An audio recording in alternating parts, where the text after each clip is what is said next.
It's 3 o'clock. We do have a quorum, so I'd like to call this meeting to order. Please rise for the Pledge of Allegiance.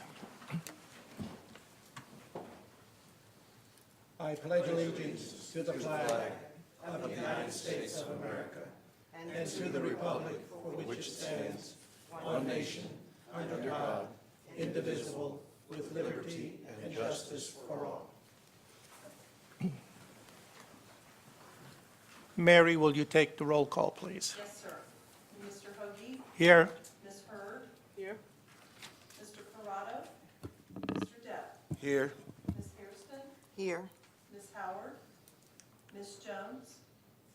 Ms. Simpson? And Mr. Williamson? Here. Thank you.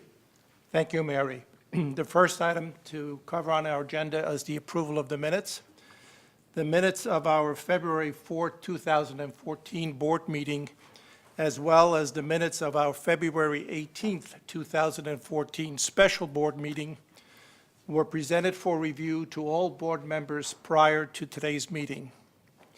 Unless there is any board member who requests a reading of the minutes, I will ask, are there any corrections or additions to the minutes as presented? Having heard no request for the reading of the minutes, nor any corrections or additions, the minutes stand approved as presented.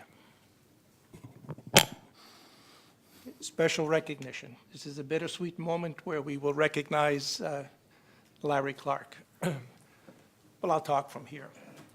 I had the honor of first meeting Larry as he was a very successful senior officer at one of our banks. And then when I got assigned to the board of the RTA, Larry, who was here a few years before I joined the board, was extremely helpful to me. His guidance has been overwhelming. His knowledge of the banking community was a tremendous asset to the investment committee which he chaired for a number of years. Unfortunately, because of a back issue, Larry had to step down from the board. So this is really a bittersweet announcement. One, we're sorry that Larry is not part of the board at the moment, but we're delighted that you're healing, and we hope and pray that you will continue to heal fully and that you'll come back to visit us often. Mark, I believe you have some things to say, and after Mark, I'll invite any other board member who would like to say something. I'd love to say a number of things about Larry. Don't take this the wrong way, but Larry, but you're the last of the Mohicans. You're the last board member of RTA to leave that was here when I was hired.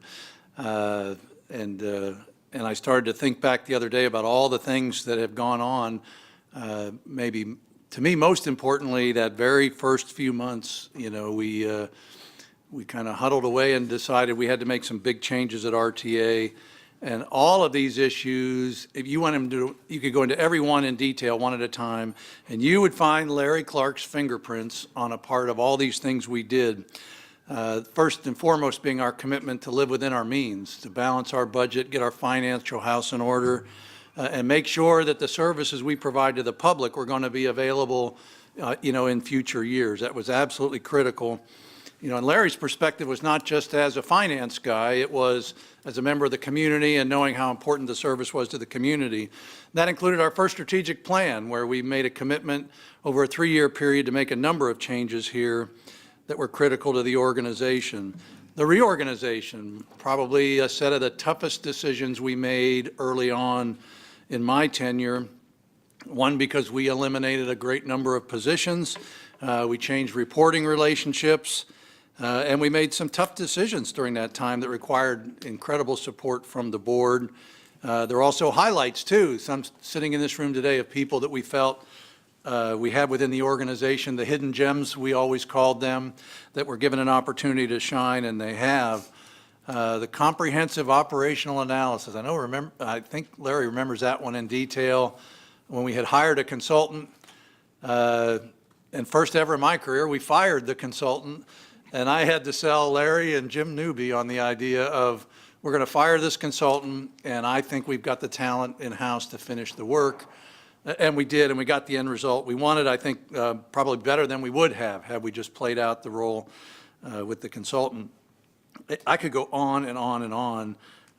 Some of the big projects, Right Stop Plaza, the transit center, there was a lot of debate about, in the peak of the recession, should we still be moving forward with a big construction project?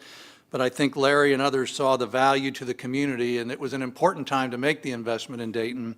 And we did, and, and it's paid huge dividends for the community and for us as well. 2008, we were named one of the top 10 transit systems in the country to work for. I always say we were number one because nobody knows what the order was, and you can't prove we weren't number one, so we might as well have been. And the board fully supported that, even at the point where when we made the semifinals, they said, well, now we have to survey your employees, and that's the final round to determine who makes it. And I said, go right ahead. We'd just like to know, if you learn anything that we don't already know. But we managed to get that. The rebrand, the look we have today that's out there, the involvement there, green fleets, the Northwest Transit Center rebuild. It was another big investment, a good investment for the community in Trotwood. And not to mention just the dealing with the consolidation of Greyhound out there. That has been exactly what we promised the community.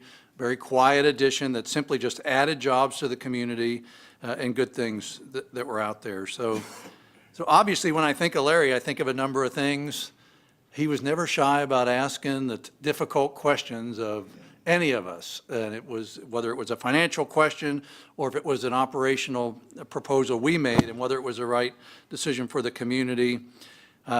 He always set the bar really high, and I'm going to come back to that one because it's going to be maybe my lasting memory of Larry as a board member. And it constantly provided sound advice, especially on the tough issues for me, especially people issues that were sometimes very difficult. And of course, holding us accountable from a financial perspective and representing the community, to me, that's probably the hallmark of what you did. But I will never forget the day I received on my little iPad here, I don't know if it was the iPad at that time, we were sitting in our monthly joint committee meetings, and everything was going on, and I looked over, and what popped up was an email from Washington, D.C., and I knew it was the decision on Beaver Creek. And for whatever reason that day, I happened to be sitting next to Larry, who had been on my case for a long time about things like Beaver Creek. So I said, wow, you have to read this. And I slid it over to Larry, and Larry read the letter. And I'm thinking, Larry's going to pat me on the back and be all happy. And Larry leans over to me and says, well, Mark, when are we going to get the Dayton Mall fixed?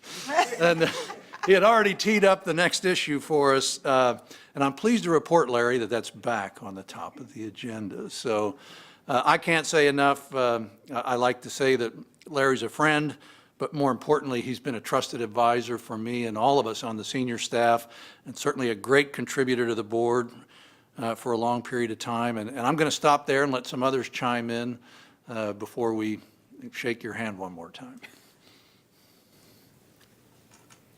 Well, I have the unenviable task as the new chairman of the Investment Advisory Committee of trying to replace a legend. I feel like I'm the guy that stepped in after Michael Jordan retired from the Chicago Bulls, So how do you live up to that? But I also want to chime in what Franz and Mark have said, that Larry's presence on this board was kind of reminds me of that Rudyard Kipling poem about when everybody else is losing their minds, when things are going crazy, there was that calming influence on the board, and that was Larry's sound advice. And I appreciate his mentorship, and I appreciate his wisdom that he brought to this board, and he will be sorely missed, and we certainly wish the very best for him in his future endeavors. Well, Larry, I will miss sitting next to you, but I won't miss having to fight over the strawberry candy anymore. It was Just a the pleasure chocolate. being on the board with you. Anyone else? Then Larry, we'd like to present to you a small token of our appreciation with words that describe how valuable you have been to us. May you continue to heal and come back and visit us often. And what I failed to mention, he was always impeccably dressed. He always set the bar extremely high.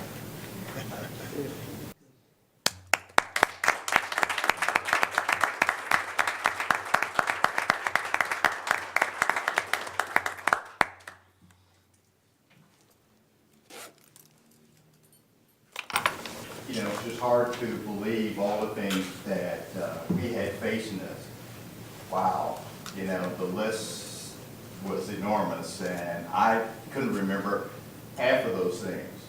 But yet, when I joined the board, you know, your role as a trustee could never be and would never be successful without the support of the staff,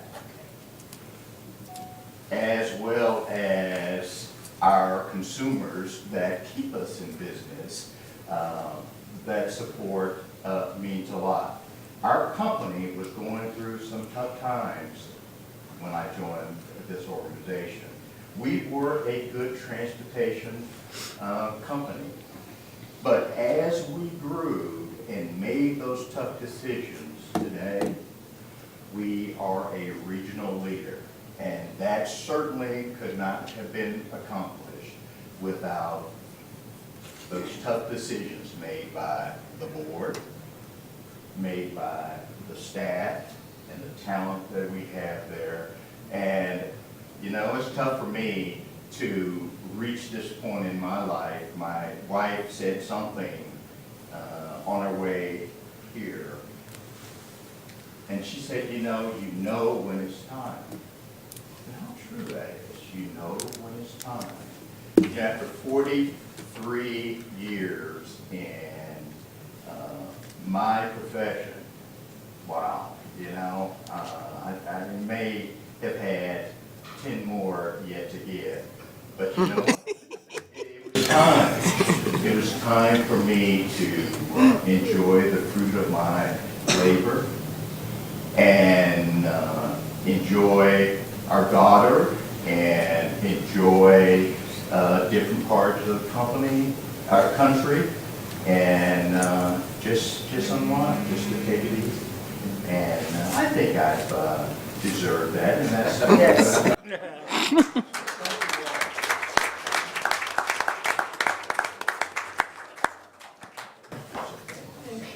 I want to shake your hand.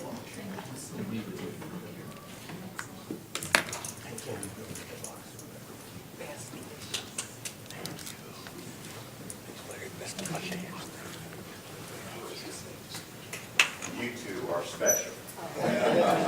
Thanks for your support.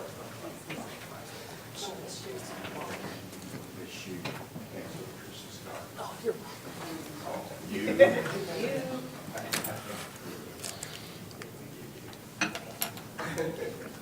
Let me go to this end. I gotta shake the honeydew's hand.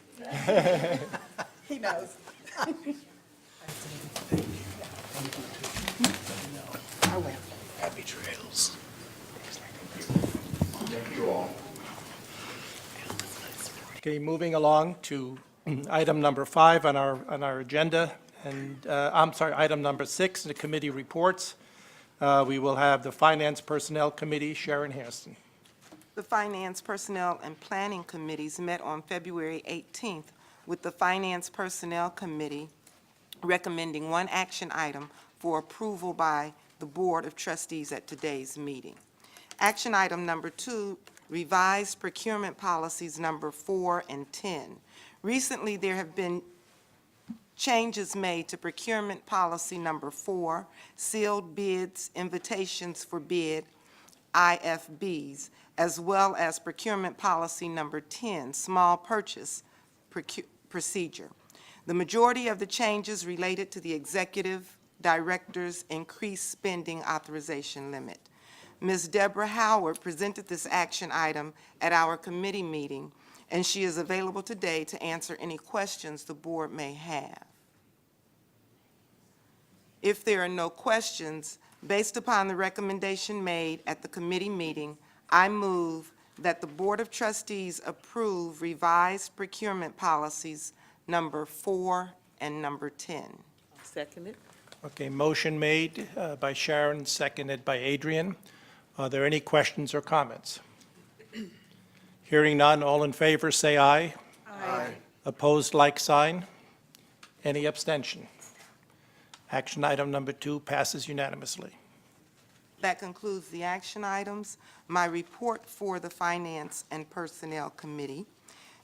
At the meeting, Mr. Bob Rosinski stated that the Dayton Metro Library, located adjacent to RTA's South Hub, has met with and informed him that they plan to make significant improvements to their building during the December 2013 pre-audit financial statements. Ms. Stanford then reported that for December 2013, net income after local depreciation was $589,000 compared to a budget of $789,000. The negative variance of $200,000 was due to lower revenues and the adjustment to bring RTA's investment portfolio to market value. December 2013 year-to-date net income after local depreciation was $3.9 million compared to a year-to-date budget of $3.5 million. The positive variance of $400,000 was due to overall higher sales tax and other revenues and lower expenses for contract services, utilities, and insurance. In summary, 2013 actual performance was very close to the budgeted amounts. RTA's 2013 financial statement audit is currently being performed by Charles E. Harris and Associates. The 2013 audit report will be discussed at length at the April 15, 2014 jointly held committee meeting. There was also discussion regarding committee and board meeting dates. The committee discussed the potential of changing the regularly scheduled committee and board meeting dates. Mr. Hoagie stated that there are times when all of the pertinent information is not yet available at the time the committee meeting packets are mailed via postal mail or carrier. Specifically, there are times when the financial statements are not available and the information is emailed to committee members separately, as opposed to having it sent as part of the committee packet mailed out. Mr. Hoagie mentioned that during 2014, there are 8 monthly committee meetings where the financial statements will be sent separately via email. During 2015, there are only 3 consecutive months, I should say only 3 months, that the committee meeting where the financial statements will be sent separately via email. After much discussion, the committee members agreed that it is not a problem to have the financial statements emailed when necessary. Changing the dates would be more problematic for several of the committee members. It was agreed that no change to meeting dates will take place at this time. That concludes my report, Mr. President. Thank you, Sharon. Are there any questions or comments from Sharon? I'd like to just add one comment, and that is with regard to the financial statements. The only remaining item outstanding, so the auditors, is still outstanding that has to be resolved before the auditors complete their audit, is the sales tax number. As I reported often here at these various meetings, it takes 3 months from the time the state collects the money to when we hear how much they collected on our behalf. So we're waiting to know what they collected on our behalf for the month of December. When we get that number, that will then be reflected in the financial statements, and the auditors will be able to complete the financial statements. So again, it's a 3-month lag from the time it's collected to when we hear what is collected. Are there any other questions or comments? Thank you, Sharon. Moving on to the Planning Committee report, Ms. Jones could not be with us today, is excused absent, and Edward Dept is going to give the report on the Planning Committee. The Finance, Personnel, and Planning Committees met on February 18th, and I have one action item to bring before you. Mr. Eckler provided a summary of a suggested contract award for digital advertising services. Digital advertising includes audio and video advertising on RTA revenue vehicles and in RTA transit facilities. Staff reviewed various proposals received based on a sales and revenue plan, references provided, and a market plan. It is recommended that a contract award go to the commuter advertising for projected gross revenue amounts of $198,000 for year 1, $207,000 for year 2, and $216,000 for year 3, for a total 3-year projected gross revenue of $621,000. In addition, $225,000 for option year 1 and $234,000 for option year 2, for a grand total projected revenue of $1,080,000. Commuter Advertising proposes to pay RTA a total of 30% from its gross digital advertising sales, which represents a 5% increase over current contract, and I so move. I'll second. Okay, the item was moved and seconded. Are there any questions or comments? Hearing none, all in favor say aye. Aye. Opposed, like sign. Any abstentions? Action item number 3 is unanimously approved. Mr. Eckler also provided an update regarding the Beaver Creek Bus Stop Design Standards, the Wright-Patterson Community Partnership Day, and benchmarking information. Ms. Pritchett of the Marketing Department also provided an update on upcoming customer and stakeholder focus group sessions and customer advocacy group activities. This concludes my report, Mr. President, and Frank Eckler or I would be happy to answer any questions. Are there any questions regarding this report? Thank you, Edward. Moving on then to item number 7 on our agenda is the Executive Director's report. Thank you, Mr. President. Just a few items of information. I guess I should have gotten Larry before he left. The first discussion we had about commuter advertising, commuter advertising was founded by a couple of folks who had this idea, and we had placed in our RFP a number of years ago when we decided to go back out for advertising services to pitch your ideas to us. If you had revenue ideas, so they did, and I remember the debate at the board level, were we to trust this young couple that wanted to start this business, and we would be the first, and there were all these worries, and we did, and it worked out. And now it's become quite the success story, and they're coast to coast in their scope and the size, and it all started right here in Dayton, Ohio, and that's a pretty cool thing. But again, thanks to a group of people at the board level that were willing to take a little risk and say, let's try this. Let's see what can happen. So that's a great, great thing. I'll bet you can imagine the weather's impacted what we've been doing recently. And I'm amazed there's not more gray hair over there on that side of the room. There's less hair in Dr. Whitmore's case, but obviously the weather has had a great impact on us. And I have to tell you, this is when you truly find out what your people are made of when the weather gets bad. We have had a tough couple of months, but I think we've come through it pretty well. We've had a lot of people stand up and stand out, I would say, and that's been a great, great thing. And while we have done that, and hopefully we've won over some new folks, overall our ridership is down, and that's something we anticipated because of the extreme, extreme cold. That's going to keep some people indoors, so that's tough. But we've gotten through it. The worst of the storms, and I think we've made some improvements to how we respond, and that's good as well. So, I just want to tell you, it's been a tough couple of months, but, every time it snows, we're hoping it's the last one for the year, and hopefully we're there, but we'll see. On the good news front, we've got a couple of good news items. Bike share, we've talked about that. Seems like it was back when it was warm. We talked about our partnership with the city of Dayton, and a number of other groups, including Bike Miami Valley, to see could we bring bike share to Dayton, Ohio. And I'm pleased to report today that in 2 days at the MVRPC board meeting, at which I'll be present because I'm a board member, there will be an action item to approve the transfer of some highway funds from a project that came in well under budget to us that could be used for the capital assets to establish the bike share program. And I'll refresh your memory, the city of Dayton has committed all the local match, the cash match for this project.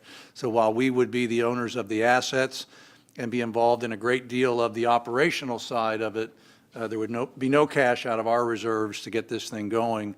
We're super excited because that takes a project that originally could have been years away and perhaps could start up as early as spring or summer of 2015. So you'll be hearing more about it, but assuming we get a good vote on Thursday, then we'll have to go through the process of seeing the money transferred from federal highway to federal transit and into Bob's hands. And then at that point, we'll be looking to finish a procurement project to get out there for the assets, which are really bicycles and the stations, and then start to do more work in-house on how the project would actually operate within the city. Great addition to our community, and we're glad to be a part of it. And there'll be more about who all's involved in the partnership. It's a great number of folks that are going to be pitching in to make this the next great thing for Dayton. So that's coming. Another good news event, I would like Allison Ledford to come up front and describe for us. A few months ago, you saw us roll out a new program called Be the One, and it's the idea of when we see someone who is exhibiting in their daily work our core values as an organization, we like to recognize that. We had someone recommended for a Be the One award, and we're going to do that today, if that's okay with you.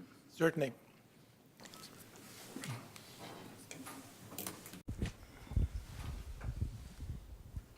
Good afternoon. I'm going to invite Sherry and Ray to come up here with me.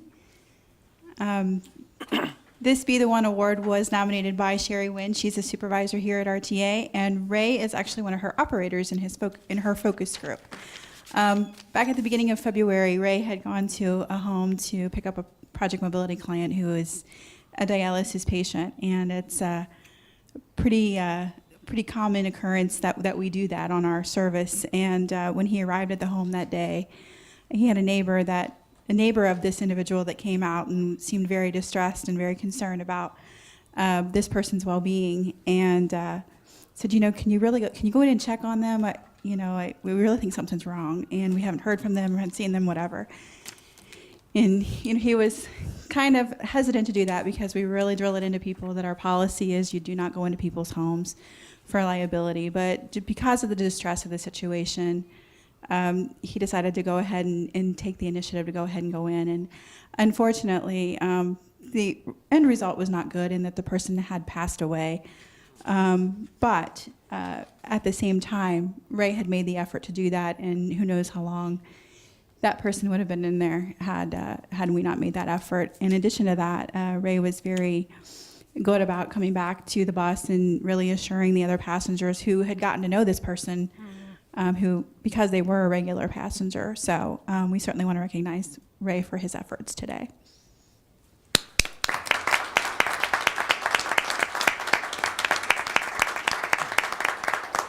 And as a result, I'm going to give him a certificate as well as a token of our appreciation. Ray, on behalf of the board, we want to thank you for representing the RTA in such an outstanding manner. Thank you very, very much. Good. Thank you for caring about them. Good job.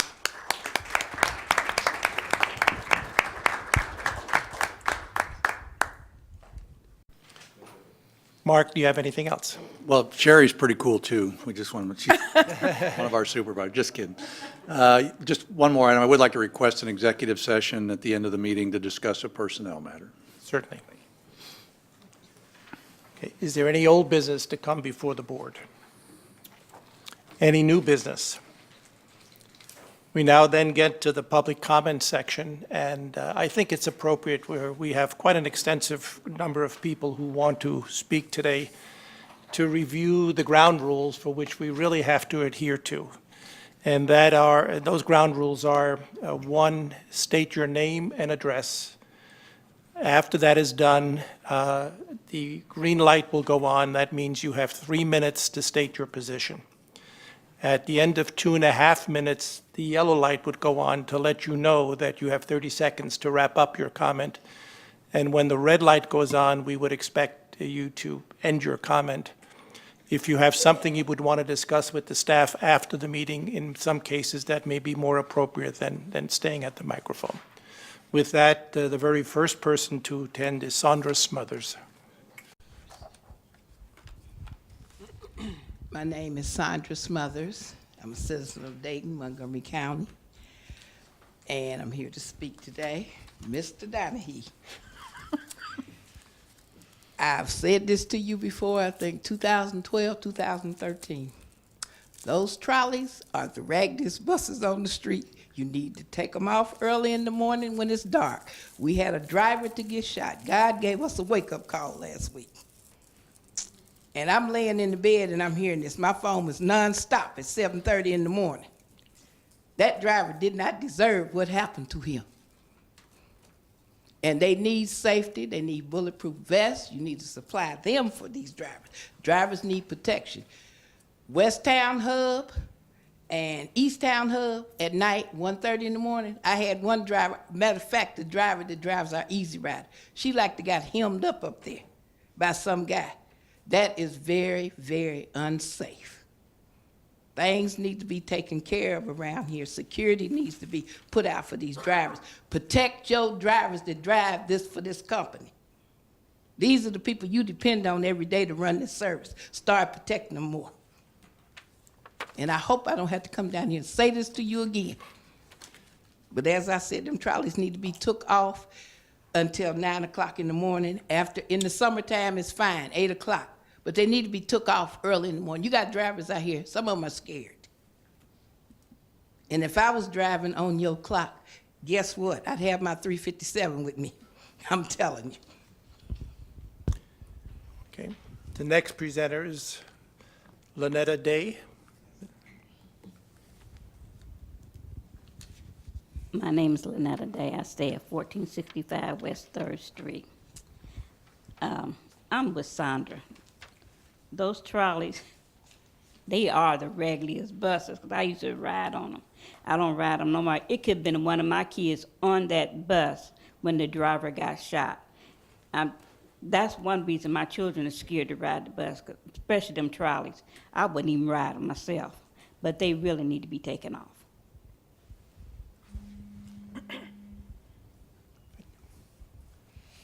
Okay, the third person we have here is Mr. Edward Miller.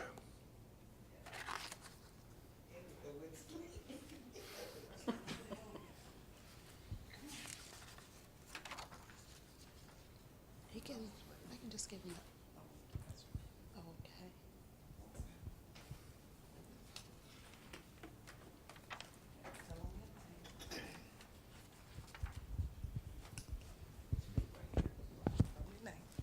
Okay. I am Edward Miller's mom, and his biggest complaint is when he has scheduled rides previously at his home or coming from someone else's home, the drivers don't give him any service. He came out of his grandmother's, he had bags of groceries. The bus driver never got off the bus. He opened the doors from his seat and left him to make his way. And as Mr. Tom Nichols explained to me, that was checked into and the driver was dealt with. But it leads me back to problems that we continue to have, and we've addressed this with Mr. Donahue. We've addressed it with Brandon Palachicchio. I think Brandon went out on a limb when he did claim some of the problems, like the overbooking during the first of the month. The people are overbooked, and if it's caught, they're then turned to Anton's or some other contracted service. Unfortunately, it's not always caught in time. You have people that plan their day around going to wherever they're going, knowing they have to be off the bus an hour before it can pick them back up.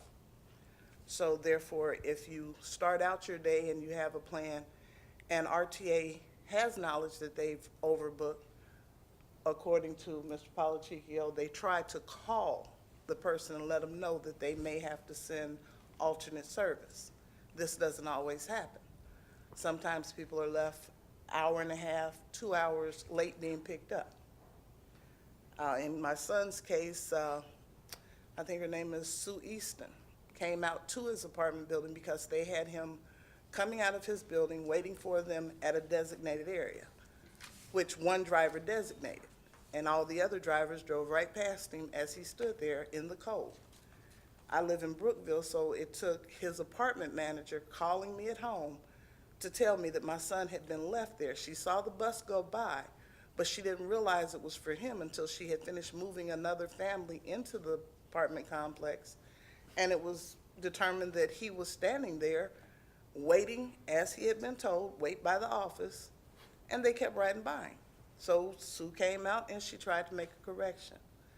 And I think that is the only person that has addressed our complaints, other than Mr. Donahue writing a memorandum on December 16th stating that these customers 1 and 3, which I'll take reference from my mother because she refuses to come back because of the meeting with Mr. Donahue.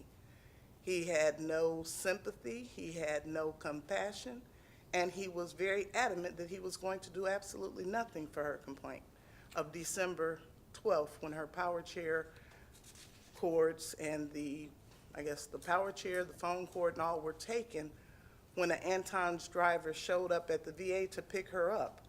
Being that she is in a power chair, they could not do it. They scared her to death because when he came in the double doors, he was screaming her name. We went over this with Brandon. Brandon felt it was severe enough to bring his superiors in, and at that meeting, Mr. Donahue showed no respect, no concern, and didn't even acknowledge the fact that they had sent the wrong driver, which started the episode and allowed the bag to be stolen in the first place. She's a senior, so I have no choice but to come down here on her behalf. Because you wrote in your report, and I'm gonna read. Okay, that was one. There's your card back.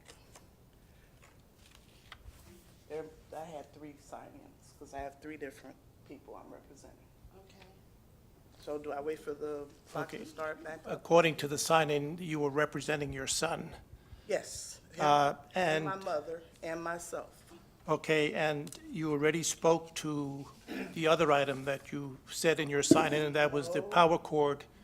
That was for Mary Pollard's power cord bag. I didn't finish because I have never gotten a response. When Brandon met with us and he had us come into 2 different meetings to address this issue, he acknowledged that it was their fault. They had the wrong type of vehicle there to pick her up.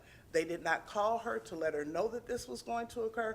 So when this man walked in a short sleeve shirt, no uniform, nothing that identified him as an Anton's driver or an RTA representative, she went to find help, and in doing so, at some point, the bag came up missing. The VA has acknowledged it, but no one has supported returning the bag items. This was over $650 worth of cords for her power wheelchair, which Project Mobility should have been sent. They did not call her to let her know that there was an alternative coming. And as Brandon acknowledged, you all overbook quite frequently the first of the months, not intentionally, but it does occur, and that's when you use your contracted services. When we addressed it with Mr. Donahue, he shut everything down Brandon had acknowledged. Ms. Miller, okay, several things. Now, certainly, I think between your presentations, you've taken way more than 3 minutes. And there I- are 3 people, so I think it should be 9 minutes. 1 second. But I will concede to you not wanting to hear it, and I will also let you know that we will be filing with the federal board because all of this is subsidized, and when it's not working, somebody needs to look in on getting it corrected. For future reference, I've just been notified by council that we do not allow people to make public comments as proxies for someone else. So the person will have to speak on his, Am I Okay. still allowed the rest of the, I believe you've had at least 6 minutes, if not more. I think you use most of them, but I'll concede that too. Okay. Thank you, Ms. Miller.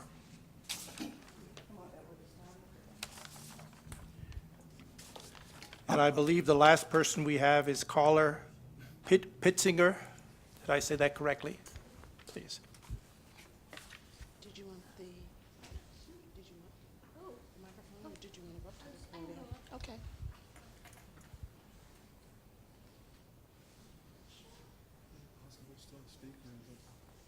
Have to be approved on the list. You have to be placed on the list prior to. I was trying to get down here and a bus drove right by Hi, me. my name's Carla Pitzinger, and I'm here with Community Action Partnership Advocate Education Committee. Could you state your address, please? Oh, Moraine, Ohio, 3329 Shady View Road, Thank you. Moraine. And I'm here representing with CAPS Education, Advocate Education Committee with Gren over here too. which they brought up at the end of our monthly meeting, about situations with the snow and the inaccessibility for a lot of people to get to their bus stop. It's not being cleared. So we formed a little committee on our committee here, and we said we'd come over and speak to let you guys know. We are hearing, a lot of concerns. We want to make transportation better for everyone to get to their jobs as well as making things, more accessible.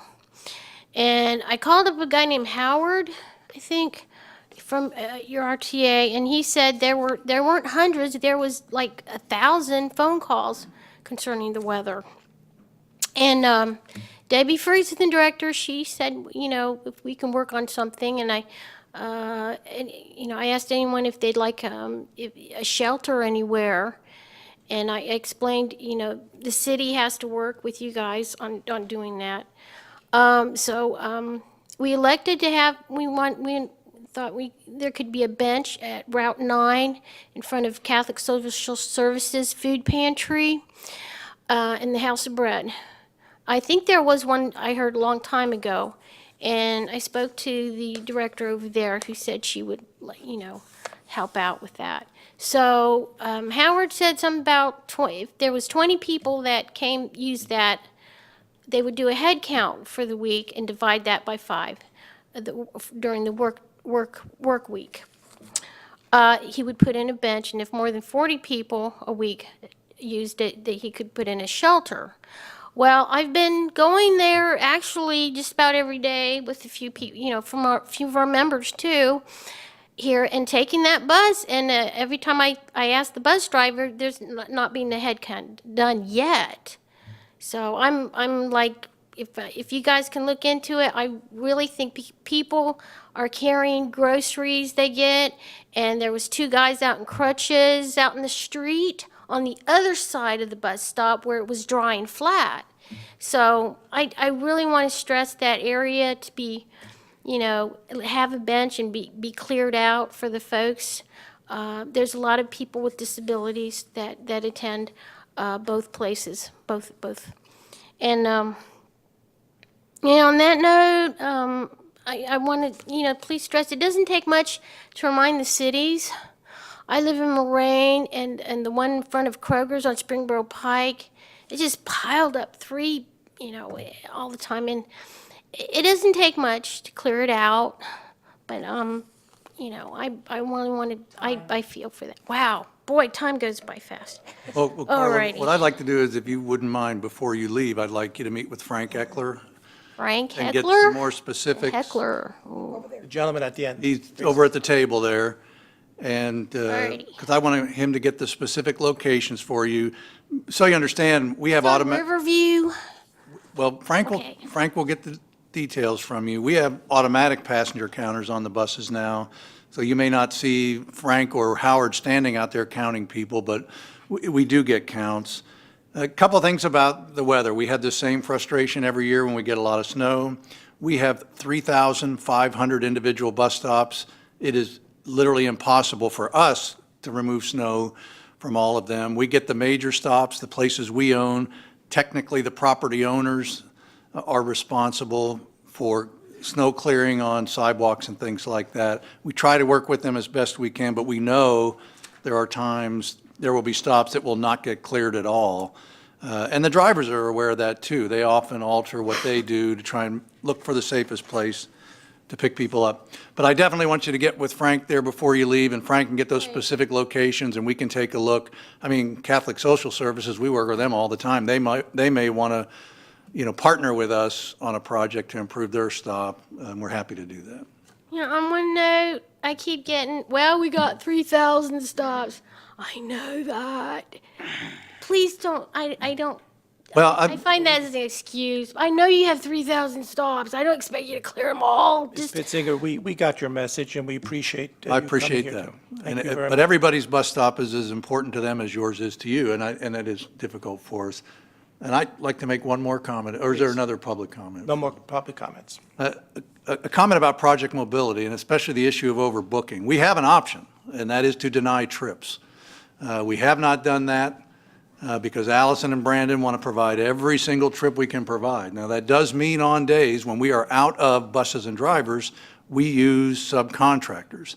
They're selected through a competitive process, and they tend to be local cab companies that we don't necessarily control. Sometimes there are not happy endings with trips, but we follow up immediately when there are.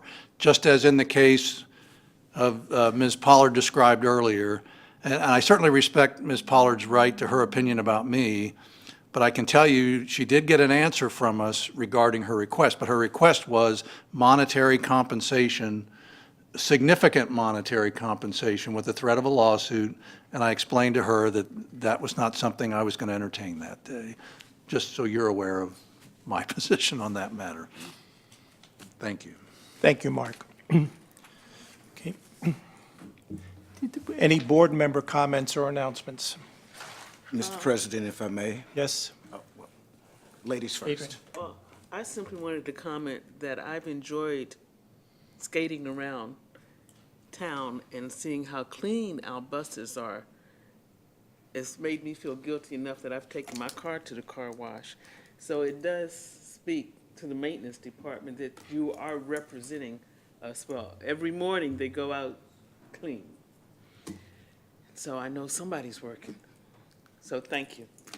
Thank you, Adrian. Okay. Edward? I was just going to say, for those that don't know, I'm a consumer as well as a Board of Trustee member. I ride the buses to work 5 days a week, just like the rest of you. And I do have my concerns as well about those early morning bus trips, because I'm on the bus at 6:30 every morning, bus 8. So, and Mark has gotten back with me rather quickly to let me know that things are being looked at and things are being worked on as much as humanly possible by RTA. But that I do agree with the rest of you. It is kind of fun out there at 6:30 in the morning. Any other board comments? Now, we'll then, pursuant to the Ohio Revised Code, Section 121.22G, I would entertain a motion for executive session on 2 grounds. 1, to consider discipline of a public employee, and 2, conference with our attorney concerning matters that are subject to pending or imminent court actions. I'll make that motion. Okay, is there a second? Second. Okay, all in favor? Aye. Opposed? We're in executive session, and we'll reconvene after the executive session. Should we have a roll call, sir? Mr. Karat, Mr. Depp, Here. Ms. Hairston, Yes. Ms. Hurd, Yes. Mr. Hoagie, Yes? Ms. Howard, Yes. Mr. Williamson. Yes. Thank you.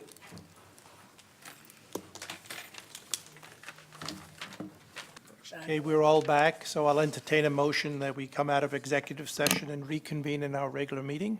So moved. Second, has it been duly moved and seconded? Mary, take the roll call, please. Yes, sir. Mr. Depp, Yes. Ms. Hairston, Yes. Ms. Hurd, Yes. Mr. Hoagie, Yes. Ms. Howard, Yes. and Mr. Williamson. Yes. Thank you. Thank you, Mary. One final thing before entertaining a motion for adjournment. The next board meeting is on April 1st, and the next committee meeting is on March 18th. I'll now entertain a motion that we adjourn the regular meeting. So moved. Second. Okay, all in favor? Aye. Opposed? Like sign? Thank you. Meeting adjourned.